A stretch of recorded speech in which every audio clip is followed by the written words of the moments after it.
أنا اليوم فرحان بزاف لبنى، وأخيرا تزوجت بأجمل بنت وتجمعت أنا وياك في دار وحدة.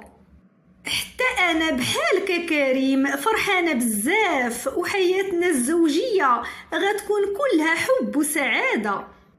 اسمحي لي يا لبنى، أعطيني واحد الدقيقة غنمشي للحمام وغنرجع دغيا. خذ راحتك كريم، أنا غنتسناك وبين ما رجعتي غنكون بدلت حوايجي. شكون انتي وكيفاش درتي حتى دخلتي لبيت النعاس ديالي؟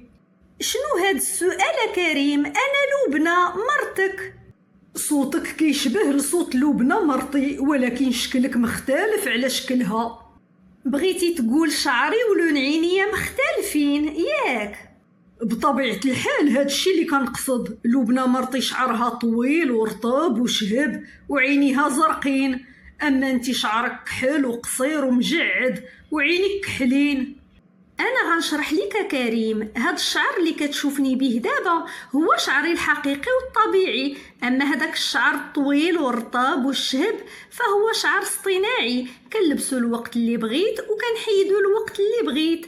اما العينين الزرقين فهما عدسات طبيه لتصحيح النظر، كنديرهم على قبل الشوف، وفي الليل كنحيدهم وكنلبس النظارات.